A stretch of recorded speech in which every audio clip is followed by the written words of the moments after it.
The wait is finally over. Create Update 6 is finally here. So welcome to my video going over all of the new features added in Create Update 6 post-production. And I gotta be honest, this is easily my favorite update we've gotten so far. All of the new features work so well and really open up a whole lot of new possibilities with the Create mod. Now this update has an absolute ton of features that all mesh really well together and get really complicated as we go. So I'm gonna jump right in and show you guys a quick teaser of kind of where we're headed. Now, the whole purpose of this update is to add a whole new logistics system to the game where you can essentially request items and have them automatically collected from inventories and sent over to central locations or sent over to other inventories, and it gets pretty wild from here. You see what I just did there? That's not even the coolest part of this update. So the whole basis of this update really just starts with these little packages. Essentially what packages do is they take items from an inventory, pack them into a box, which you can then pick up and move around your world. So this package can hold up to one full row of items. So essentially 9 stacks. And you can kind of use it just like as a shulker, you know, you can just kind of pack these items up and have them in your world.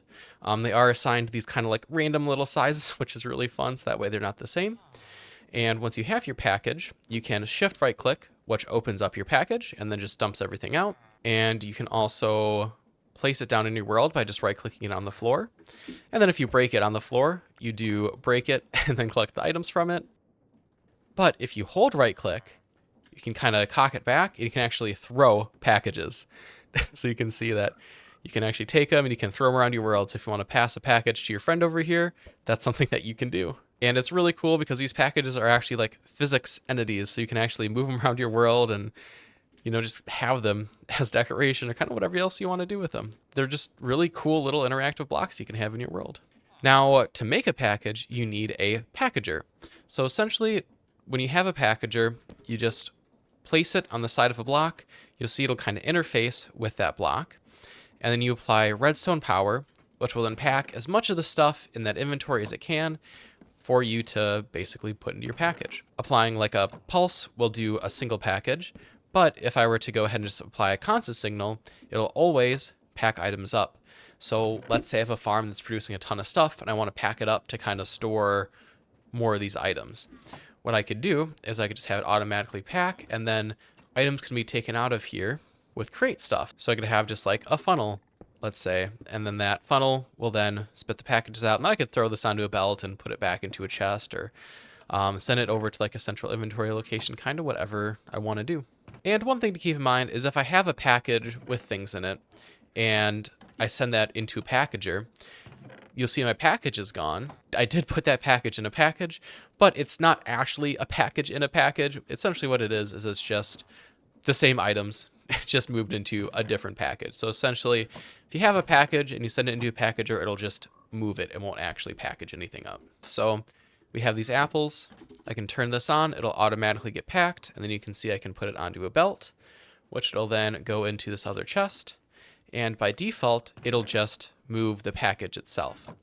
Now, if I wanted to have the open package on the other end, what I can do is I can then send that package into a packager, and that packager will unpack it. So you see as it goes in, it unpacked those apples for me. So if you want to unpack it at the end, just send it into a packager, and then that'll send it into a chest unpacked. Now, another way to unpack stuff is with a mechanical saw. So if I were to throw a saw here, and then connect all this back up, what you'll see is as the package goes by, and it goes over the saw, it'll be opened up, and then our items will be spit out the other end. The packages are really cool on their own and actually really useful, but where they get really useful is when you use a stock link. Now, before I do talk about the stock links, I do want to talk about the item hatches. So essentially what the item hatches do is you can hook them up to an inventory, and then when you right-click things, they go from the hatch into the inventory. So you can see I can take my diamond pickaxe and automatically put it into that inventory. Now, what's even cooler about these is if you shift right click, it'll basically take everything that isn't in your hotbar or on your body and put it in. So you can see when I shift right click the item hatch, it cleared out my inventory. So if you want a really easy, quick dump system, you can now do that with the create mod. So you can just have this, so you can easily dump stuff in. So if I was out on a mining trip, all done, want to dump my inventory, boom, it takes a second. And these also can be filtered. So you can see this one has a filter for cobblestone, where that means when I go to dump my inventory, it'll only take out the cobblestone. So if there was like an instance where, yeah, this is where I want my cobblestone or my dirt or whatever, or you can put an item filter with like a selection of stuff, you can very easily dump your inventory into your other inventories. And obviously, this is pretty useful with chests, but it's very useful with vaults just to be able to quickly interact with them and dump all of your things. So now that I have this item vault full of random junk, traditionally, the only way to really interact with the stuff in these were to use funnels with filters on it and pull stuff out automatically. This is fixed now using stock networks. So there's two items we're going to talk about: the stock link, which is this guy, and then the stock ticker, which is this guy. So essentially what a stock link does is when you place it on a packager connected to any inventory, this could be a chest, a vault, a crate, whatever you want, it will then, your packager will turn green and you've now created a stock network. Now I'm going to take the stock ticker, and this is so cool, guys. It's kind of unbelievably cool. When I right click this on a stock link, I tune it to the network, and now when I place it, these two are tuned. And what a stock ticker does, it allows you to interact and see all the items in that packager. And this works with multiple inventories too. So you can see all the items I have in here. If I were to take a stock link and tune it to the same network, I could put it in a different packager, and this crate only has apples in it. You'll see I now have apples in my list, and so I can see the 1.2k apples that are in this vault. Now I just have this stock ticker hooked up to a blaze burner. This also works with mobs, so you can have any mob be your stock keeper. This includes hostile mobs too, which is kind of fun. And one thing you'll notice is these guys are all tuned to the same network, so I can access the same inventory items through different stock keepers. So we're not locked to just having one keeper with one inventory. We can have multiple access points with all these different little guys. Now, to actually get the items out, you can't just pull them out of this inventory. The way this works is you pick which items you want. So let's say I want 10 honeycombs, and then we'll say a stack of casings. If I shift click, that'll give me a whole stack. Single click just gives me one of the items. Plus, I can also control click to add items in increments of 10 if I wanted to. And then if I right click, it'll take them out. So if I click, click, click, I get 3 pork chops. And then if I right click, they go back in. Now when I hit send, it'll send the notification, activate the stock link, and then we will have our package, which I can then just shift right click to open up and get my items. And of course I can just use the hatch to put those back in, or automate that if I wanted to.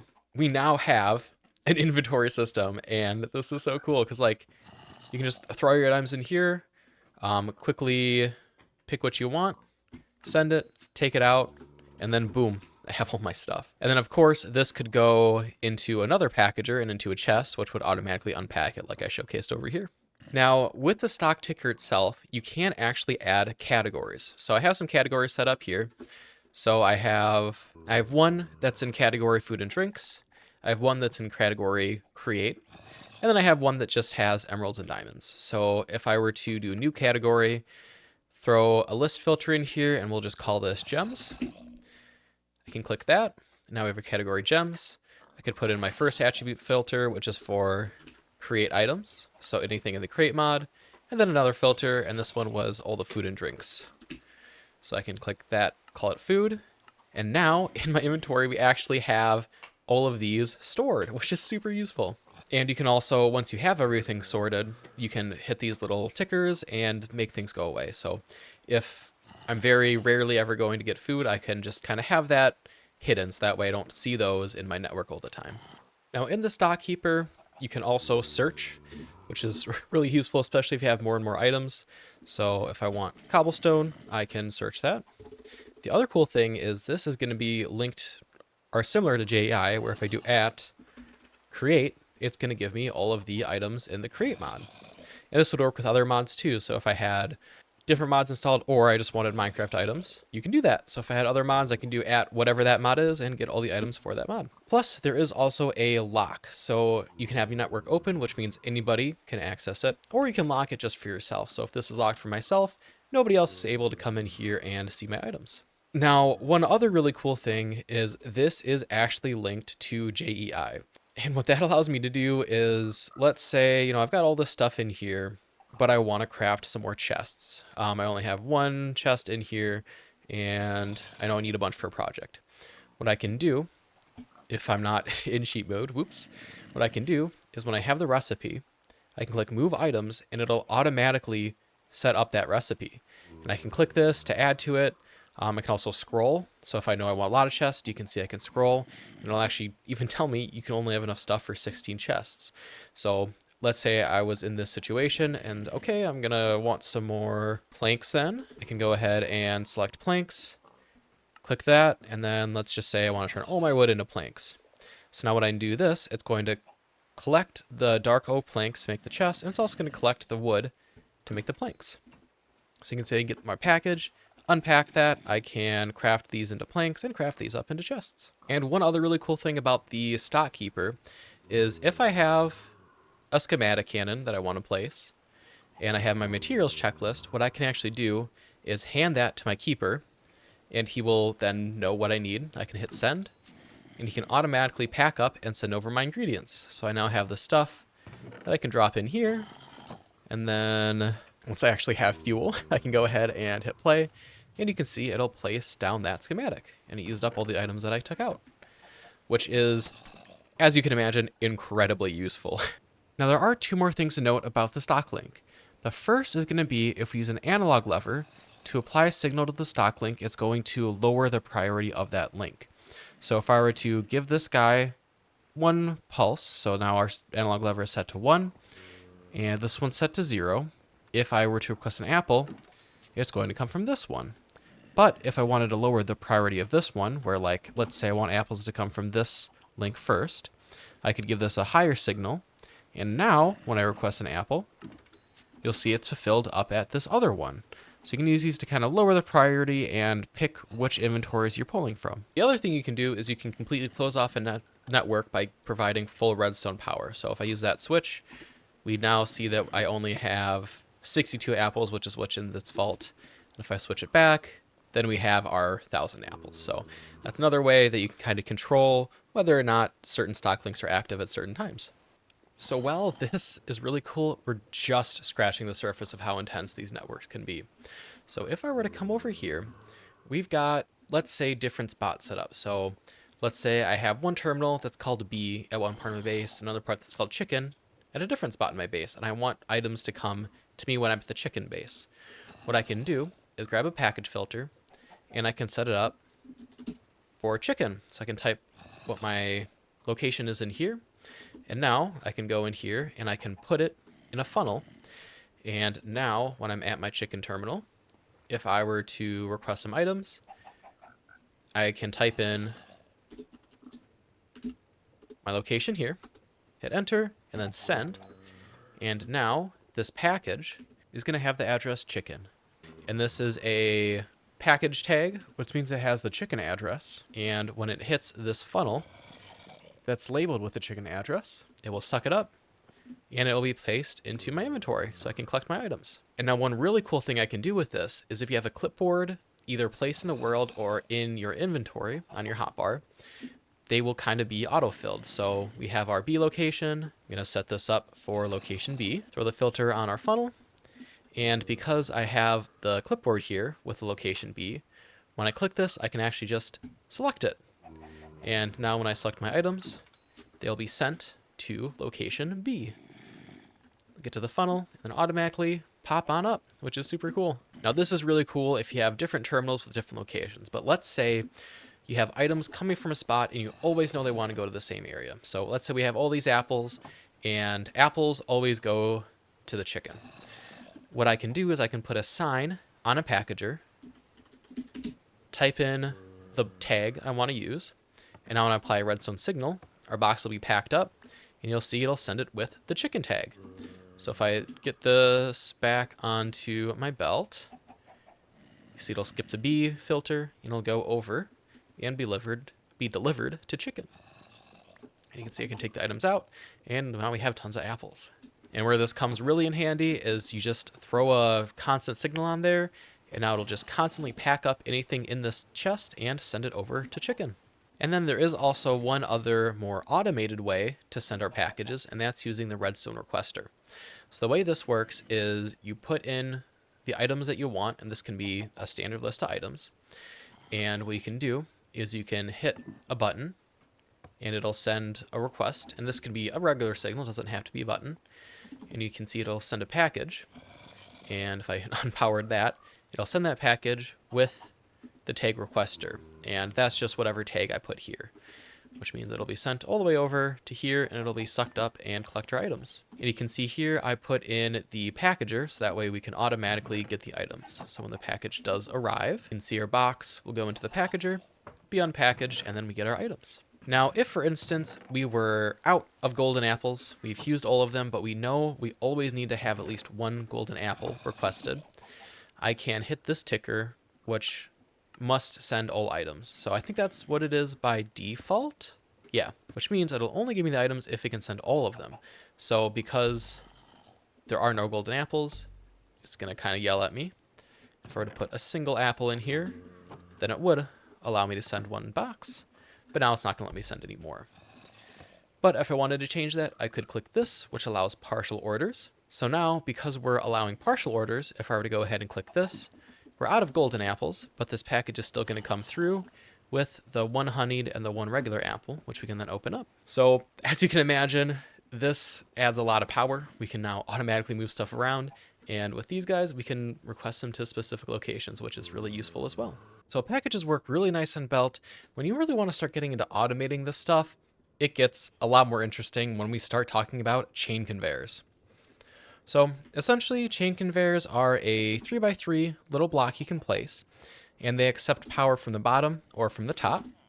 And when you have a chain, you can then connect two chain conveyors together. Now, these are similar to rails where you do need multiple chains to reach different distances. So you can see here, we need at least two. So this one chain is going to be enough. Or like if I want to go all the way over here, we would need 5. So you do need multiple chains in order to connect up different conveyors. So the first thing you'll notice once these are connected is that it is actually transferring the power. So that means we now have a way to transfer rotational power a lot easier, especially along weird and odd angles, because not only do they connect straight, but they're pretty freeform. You can go up to the side or just the side, and there's a lot of different ways you can connect up your chain conveyors. Now, before we talk about automating packages on them, one really cool feature, and I'm sure this is gonna be some of your guys' favorite feature, is if you're holding a wrench and you right click on a chain conveyor, you can ride it. So check that out. So you can actually ride along the chain conveyors and get around your factories. Now, at intersections, the way this works is you'll go basically whatever direction you're pointing. So if I'm at the end here, but I want to go back, I can just point back and it'll send me back. And this works, of course, at multi-way intersections where you can kind of choose which direction you want to go. And of course, this also works going up.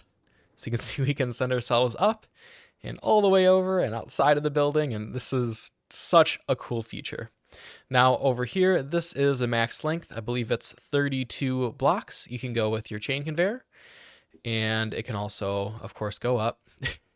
It's like a little course through the trees. It's just such a nice, convenient way to get around in survival, and I'm definitely going to be using these a lot. And while 32 is the max kind of straight distance, you can squeeze it a little bit further by going at a bit of an angle, right? So this is too far, but this would still work, and you can even go up a little bit. So it's 32 blocks straight, but you can squeeze a little bit of distance out of it too, going up or at an angle.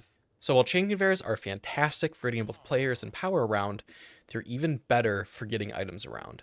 So that's where the package frog port is going to come into play. So the way this works is you can right click basically anywhere on a chain and then place down your frog port, and he will automatically connect up to that chain. And then when you place it down, you also get this that'll pop right up where you can give it a name. So I can go ahead and name this guy Green because he's in our green section. And you can select to send and receive packages or only send packages if this one you don't want any stuff going to. Now where this comes in handy is I have a few other ones linked up here. So I've got stock links and frog ports above our packagers. We got one that's called blue, one that's called red, and one that's called orange, each with different items in their vault. And now when I come over here to a villager with a stock tracker linked up, I can see all the different items that are available in these 3 vaults. Now, because these frog ports are above the packagers, they're going to automatically take the items here and then spit it out onto our chain.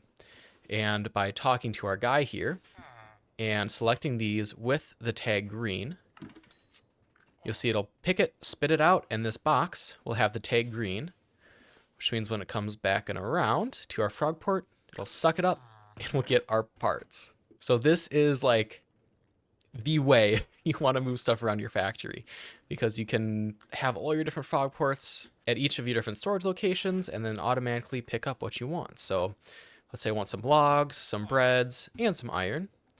You can see that each one of these is going to build its package, spit it out, and then move it on over to our green guy. And then it's automatically unpacking into this chest, and we can collect all the items we want. Now, frog parts will spit out any package that has location, so they interact with anything from the bottom. We can see you'll pick up that green and spit it out, or you can also put stuff in through on conveyors if you'd like. You can see he spits that out and sends it over. Now, if you have something that doesn't have a location, frog ports won't be able to pick it up. So that is one thing to keep in mind. You do need to give your package a location before the frog port will deal with it. And of course, this could also be automated. So at our packager, if we want every single one of these packages going over to red, let's say, what I can do is I can put a sign on here, call it red, power our packager so it's always on. He'll then collect every package, spit it over to red, and then our frog port labeled red is going to pick them all up. It's an easy way, like if you have a cobblestone farm and you want everything going to your iron farm, you can easily do that. So we've got our filters and we've got our frog ports. Then the last way to basically retrieve item orders is going to be post boxes. So post boxes can come in every one of the 16 different colors available in Minecraft, and some of them look really cool. And you can actually say use some of these brown post boxes as decoration. But essentially what these do is, similar to the frog ports, they can accept a name. And where this comes into play is with trains. So if I have a post box and I right click on a train station, it's now bound. So when I place this and it's bound, I can then go ahead and give it a name. So now we have a post box named Station A. So if any packages are on that train named Station A, they will actually show up in this post box. And similar to the frog ports, we can click only send or send and receive packages. So I have a package that's going to Station B, which is up there. And when I place it in the post box, or I can automate it with funnels and belts and stuff, you'll see our little flag will go up, which means, hey, I've got mail. And when this train comes along and picks it up, you'll see it picked up our little package. And one really cool thing is on carriages, these depots are actually going to showcase boxes that are sitting on the depot. And now when it shows up at Station B, you'll see it'll go into the Station B post box. And you can see this one's automated to automatically pull out our packages. It's also automated to automatically take them in. So I have this one going over to Station A. It will pick up our box, little flag will go up, and then once the train comes back, it'll take that package, put it onto the train going to Station A. And then once it shows back up down at Station A, it'll go into the post box, our flag will go up, and we can collect our package. So this is a fantastic way to move stuff over long distances. So if you have an iron farm hundreds of blocks away from your warehouse, you can just have everything going into a packager with your warehouse location, going into a mailbox. Then at the end, you can just have your warehouse mailbox and it'll collect all the items moved by train. Well, all of this is really cool. We can send and receive packages and do all kinds of cool stuff with it. There's a next layer of automation where you can actually like fully automate a lot of this stuff. But before we get into that, we're going to take a little side tangent and talk about shops. So often players want to set up shops on servers and stuff, and the new update actually allows us to do that. So first we got to talk about these tablecloths. So tablecloths are a new item in the mod that can be placed in your world. They can just be placed on the ground like this, or if they're placed on a block, they actually kind of like drape over and look really nice. And you can place up to 4 different items on tablecloths. So if I take these off, you can see I can take them off, or I can put them back on. And this will display the items nicely, and this also works with blocks. So you can see we can display our blocks on our cloths. These, of course, do come in all 16 colors and look really quite nice. You can see some even have like different wood types. Like we got a lot that are oak, we got some that are birch, dark oak, spruce, and then we have one which is the black tablecloth that looks really cool. It kind of gives off like the same vibe as Skulk stuff, which is really nice. And then we also have 3 kind of table covers. We have andesite, brass, and we have copper. So while these are super cool as decoration blocks, they can also be used as shops. So if I have an inventory with items I want to sell, what you can actually do is have one of your stock tickers and then your stock keeper, and definitely want to lock this if it's a shop so people can't just request. If I were to right click him with a tablecloth, I get this little configure. So I can set up what I want to sell. So let's say I want to sell red apples. I can hit configure, and this is now set up for red apples. Now when I place this down, you can see apples are displayed and we get this little bartering thing. Now we want to set basically a cost in here. So we're just going to use emeralds, but you can use literally anything. So if you had cobblestone, you wanted to trade it for wood, cobblestone here, and then you can put whatever you want. You can put the wood in your order tab. And now that I have these here, I can do anywhere from 1 to 100. So let's just say an apple, it's just going to cost 2 emeralds. So now when I right click on the shop, I get a shopping list and it says 1 apple for 2 emeralds. If I click it again, you can see it adds a second shopping list. So let's say, let's get 10 apples. So now it'll say 10 apples are going to cost me 20 emeralds. Now when I right click the villager, he's going to take my emeralds and we're going to get our package with our apples. And the way that works is he's attached to a stock link, so it's just going to fulfill the order. And when I am setting this up, if it's not like this where there's only a single packager, if I want it to a specific location, I could configure that as well. Now you can actually sell multiple items at once. So let's say, I don't know, stack of apples, we'll do 10 golden apples and then like a half stack of the honeyed apples. We could set that up, configure it, and you'll actually see them all displayed. And the interface will tell you how many you get. Obviously we want this a little more expensive, so let's just set that for 50 emeralds. Now when I right click this, I'll get my shopping list. It'll tell me all the stuff I'm getting, the emerald cost, but when I go to buy it, I can't afford this purchase. So let's grab some more emeralds and then make our purchase. You can see our order is fulfilled and we can collect our apples. Now as the shop owner, the way I actually collect my resources is the stock ticker is basically going to collect those for us. So when I right click this, I'm going to collect all the emeralds that he's collected so far. Now let's just say the shop was also selling saplings. If we are out of saplings in our stock keeper, we can't actually add them to our inventory because we're out of stock. And one other thing to talk about is if we have multiple things, when you make your shopping list, you can actually add multiple different things to your purchase. So you can see we have 2 of these and 1 of these. And now we have 2 of each. And you can see our total here, 130 apples. But when I do this, it'll now be 131 apples. And of course, we can buy all of those with 103 emeralds if we had the emeralds for it. So now it's time to talk about my personal favorite part of the update, the factory gauges. So I have this little example set up where we have an area where we can send and receive packages. I also have a crafting setup, a blasting setup, and storage setup, and then a cobblestone farm off in the corner as well.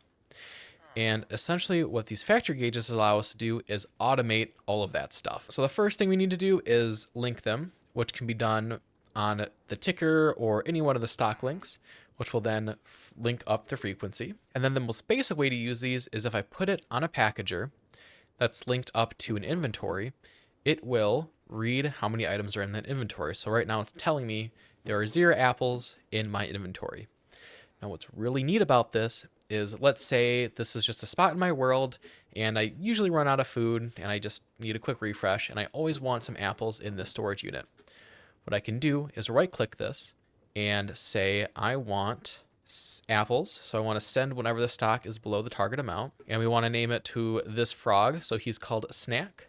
So we're going to write Snack in here, save and close, and then we're going to configure this to, we'll do easy 1 stack of apples.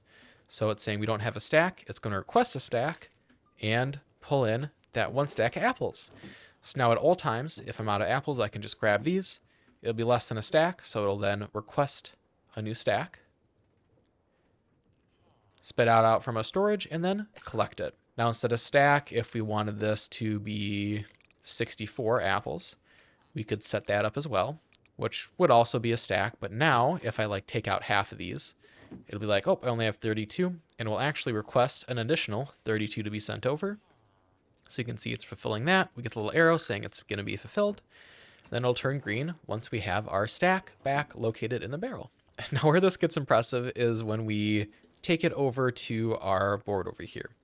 So you can take your gauges and place them down. There can be up to 4 in a single block, which is pretty nice. And what you can do is you can automatically craft, process, and basically use your items. So if I come over to my guy here, so let's say I always want a supply of 10 sticky pistons. What I can do is I can come over here and say, well, to make sticky pistons, I'm definitely going to need planks. So first thing first, I'm going to grab planks, and then we also need cobble. So I'm going to grab cobblestone, and then I need redstone, and I also need iron. So these are the items that we need to make our piston, and then we'll also need slime at the very end to kind of like fulfill off the piston and make it a sticky piston. So by default, I already have a cobblestone farm set up, and the way I have this set up is when it mines a cobblestone, it's automatically being sent off to storage, so we never need to worry about that. So that's kind of already taken care of by automation without using these gauges. But let's just imagine we have our logs automated, but our wood isn't. So if like we had no wood in our system, then we would need to craft up some wood so we can make our pistons. So the first thing I'm going to do is I'm going to put planks in here. Now it's telling me I have 0 planks in the system, but we always want some planks. So what I'm going to do is I'm going to click in the inventory. I'm going to click add a new connection, and we're going to connect it over to here, which is going to be our logs. So when I click make a new connection and there is items in here, it'll connect those two. So now I know that logs go into planks. So now I need to set this up. So 1 log is going to make 4 planks. And now I can go ahead and save this and close it. Now I do need a target amount. So we want to have, let's just say 1 stack of these planks at a time. Now we are missing a target address, and that's what we're going to put in here. And I have this crafter set up over here called crafter, where it's going to take items, send it through and into a mechanical crafter. And where this comes in really cool is if something is sent with a recipe to that crafter, like so, you'll see our little bar is loading, saying there's a recipe being made. This is our package that has the ingredients, and not only will it keep the ingredients, but it'll keep that crafting recipe. So you can see our log goes in here, gets crafted down into planks. And then our planks we're going to send back up into the system, then it'll go back into storage. And as this little bar is loading, that just means like, hey, I'm working on making the planks. Then as soon as our planks are moved into that storage, you can see we got our first 4 from that first craft. Once they're all in there, it will basically turn green saying I'm complete. And there we go. So we now have our at least 64 oak planks. Our connection turned green, which means it's good. So now we also need to set up our cobblestone because we need to craft that, or we need to have that. Then we'll also set up our redstone, which we have in our system. And then last but not least, we need iron. Now let's just imagine that we don't want to always have our iron fully crafted, and instead we want to process it down. Now, one really important thing to keep in mind is crafting isn't the only automated process that we can do. We can do literally anything. So for example, I have a bulk blasting set up here with a guy called Bulk Blast. If I were to come over here and set up 2 gauges, we'll have one of these be raw iron, the other one be iron ingots. Let's say we want at least 15 iron. We're going to add a new connection, and we need a location, which is going to be Bulk Blast. So the other really cool thing we can do is we know we always want 15. I can actually change the amounts here. So we're going to do 15 at a time because, I mean, or bulk blasting, there's no reason we shouldn't just max it out. So we can do 15 of these, and you can see, okay, we already have 15 iron ingots. So we're going to go ahead and take these out of the system. So we're going to send them over to our interface. And now we don't have them, so it's loading. So it has, looks like it's already sent the package over here. We're unpacking it, and then we're dumping it onto our smelter. You can see our iron is smelted up, and then once it goes all the way around, it'll go back into our system and back into storage. So you can see off it goes. It goes into our box, which is automatically set to storage. Spits it out. It's going to travel around to our storage.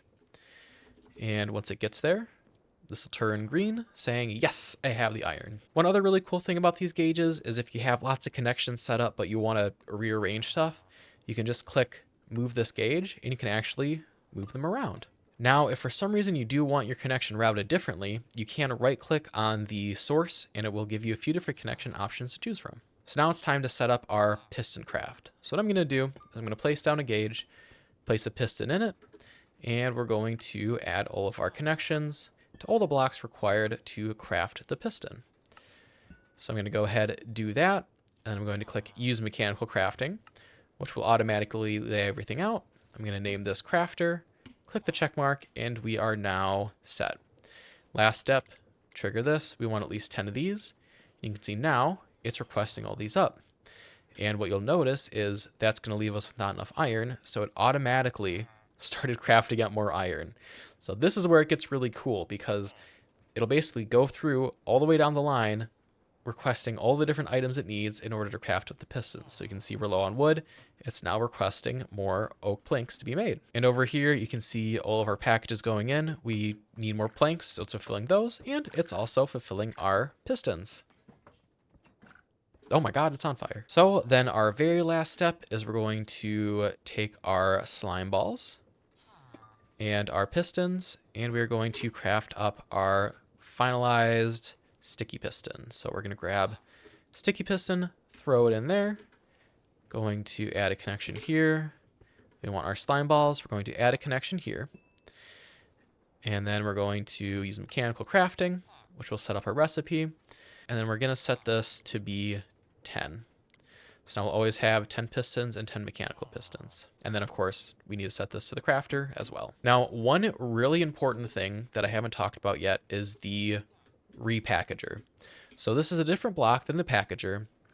And what this does is it combines stuff for crafting. So we have this storage here, which is our slime ball storage. So slime balls are only going to come from there, which means we're going to have two different packages. So you can see these have slime balls, and these other ones have the pistons, and they're being combined in our repackager to have both the slime ball and the piston. So that way we're not sending them through here, because if you don't send the correct ingredients into your crafter, it won't craft. So it is important that when you have crafting set up, you have your repackager set up in front of it, powered on with a lever. So we just set up fully automated sticky pistons with gauges. And the cool part about this is we can use the same setup. We didn't need to build a factory for sticky pistons. We can just use our regular crafting area and craft up any item in the game. So these are so incredibly powerful, and I can't imagine how insane factories are going to get as people really start digging into these and figuring out how they can be used. And one other really cool thing to note is crafting works in here too. I already showed that you can request the ingredients for stuff that you want to craft. So let's just say we want an iron pick. If instead of just requesting them, I send it to our crafter, it'll send it with that ingredient. So it'll send the pickaxe ingredients over to the crafter and then craft it up. And it doesn't stop there either. So we've got all the stone. Let's say we want smooth stone. I can just go ahead and put a stack of smooth stone in there, send it over to our bulk blaster, and it will then send 64 stone over here to be smelted down into smooth stone. There are two more things we can do with these gauges. First, you can hook them up to display links, which will then show how much you have in there. So let's say we wanted to also check our 60 pistons. You can see we have 9 of those. It's got the little arrow, which means it's requesting more. And then it also says what it is. So you can see we're tracking iron and we're tracking sticky pistons at the same time. Now, if you hook one of these gauges up to a redstone link, it can basically output a redstone signal. So here we have iron connected over to a link, and we've set a quantity. So let's say we had 20. Because we have at least 20, it's going to send out a signal, which we can then use to activate our redstone link. If we didn't have enough, then it wouldn't be able to send the signal and it would not activate the link. So you can see we can activate the link or not activate it based on how much iron we have in our system. So this could be really useful. Let's say we have our cobble farm and we only want this running if we need cobblestone. So we could set this up where if we did, let's just say cobblestone, it's running. But if we have more than a stack of cobblestone, we want this off. So we'd set our thing here to be cobblestone. We're going to replace this gauge with cobblestone. We're going to say we only want 64 cobblestone at once. Add a connection to here. We have 92. So it's going to send the signal, which we can then use to turn off our farm. And now if I requested cobblestone and we ran out, so if I send those over, it'll say, hey, I don't have enough cobblestone, which would then allow our farm to run again. And yeah, this is why I think this is the best Create update so far. I mean, once you have your first factory built, this is going to completely change how you connect those factories together and how you really expand automation to the next level. But automation isn't all we got in this update, so let's jump right into the last few features. So the first thing is a brand new redstone feature, which is the desk bell. So the bell is a little button you can hit, and it can actually be spammed if you want to be annoying. Anyway, and it basically just works as a button. So you got a button which can activate redstone, or you have the bell that can activate redstone. Now, even though it can be spammed, it does the same essential function as buttons. So it'll just send a signal for a little bit and then turn off. And another really cool little feature about the bell is when you have it on an elevator that reaches a floor, it'll ding, letting you know that the floor has been reached. The second item is the pulse timer, which is my personal favorite little individual redstone thing that I think is in the mod, which is, as you can imagine, a timer that outputs a pulse. So you can set this amount of ticks, or you can set seconds, or you can set minutes. So it can be up to 60 seconds in the second category, or up to an hour in the minute category. So you can set this to be like, every hour I want something to happen, which is pretty useful. And next is cardboard. So obviously we've got our packages over here, which are made of cardboard. So it's only fitting that we get other cardboard items. First, there are two new blocks. We have block of cardboard and bound block of cardboard, which look really cool on their own. Definitely a great decoration block for your factories. But we also have a brand new, oh, it didn't work. Anyway, we have a brand new suit of cardboard armor, which looks quite silly. Definitely looks like armor made of cardboard. It doesn't provide much protection. However, when we shift, we turn into a box. And then we can actually move around as that box, which is adorable and super cool and really fun because you can just hide. Isn't that just fantastic? And you can actually see when you're in first person, you get like little eyes peeking out of the cardboard. And what you'll notice is you actually go down a block. And that's because when you're in cardboard box form, your hitbox also changes. So you can see I can actually go in a 1x1 section and be a little cardboard box. So just a nice little way to get around if you have small little areas to get into. And if I were to go ahead and jump in survival and go into box mode, you can actually hide from mobs. So you can see he started coming at me, you know, but then I hide and he can hide. Now, oh no, my friend. Ah, me. Anyway, box mode does let you hide from them, but if you do get too close, they can see you. So, you know, you can hide, but you're not invincible. And also, it's so cool. You can be a little cardboard box. Now, along with the cardboard armor, we also get a cardboard sword. Now, what the cardboard sword, which is very fun to say, is it basically does very little damage, but it launches stuff. So you can see it does no damage, but it actually gives a knockback effect. So you can see as I do this, I can knock back this pig a lot farther than I can with my hand. So it's a nice way to kind of move stuff around your world. You can also see they get a few seconds of slowness. So when you're knocking mobs around, they'll actually get stuck for a little bit. So you can really easily position them exactly where they need to go. And what's fun about this is this does stack with the knockback enchantment.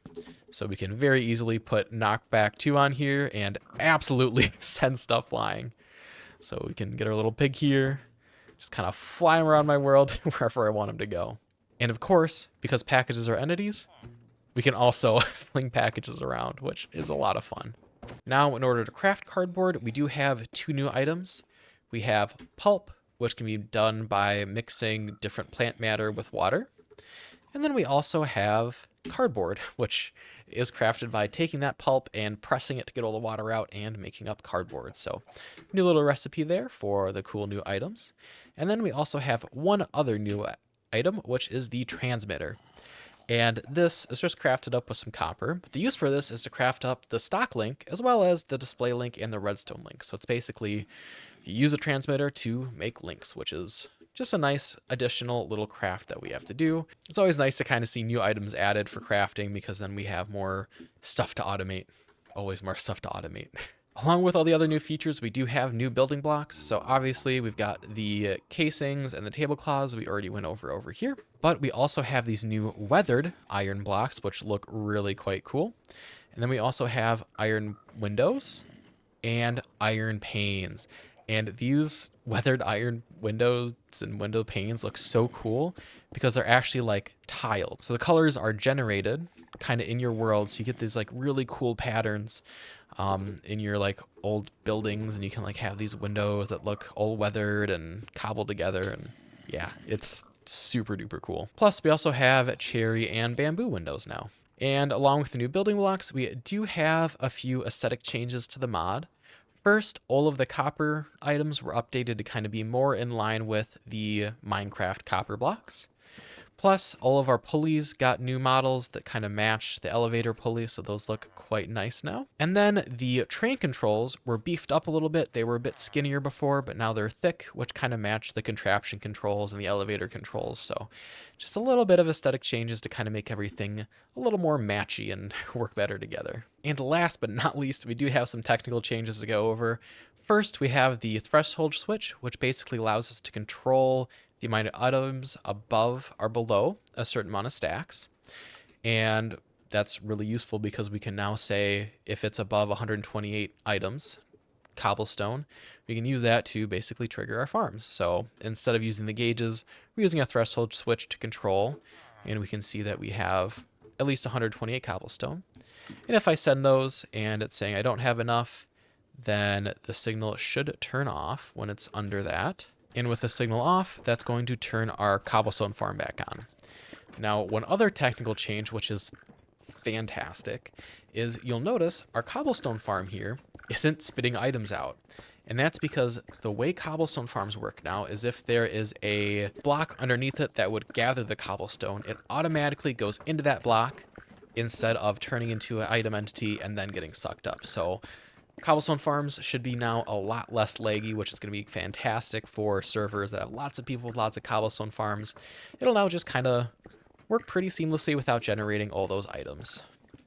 And the final technical changes is that Update 6 now includes Flywheel 1.0, and also the Ponder library, like when you can like look at all the different stuff, has been separated out into its own library. So now other mods can make use of the Ponder feature that Create adds. And that's going to finally do it for all of the new features added in Create 6.0. I hope you guys enjoyed this video. I know I went through a lot and some of it's pretty complicated. So if you guys have any questions, definitely leave them down in the comments below. I might do another tutorial that just goes like really in depth on all this logistic stuff and how to set it up. But that'll be a few weeks down the line when everybody kind of gets a little used to all this stuff and I get a chance to, try some of it out in survival and see how I'd actually use it in game. But if you enjoyed the video, please leave a like, please subscribe. This took a lot of work to put together for you guys in kind of like a coherent way because there's a lot going on and it definitely took me a while to wrap my head around all the new changes to the game. That being said, I really do just hope you guys enjoyed this video and enjoy playing with the new update. I'll see you guys in the next one. Bye-bye.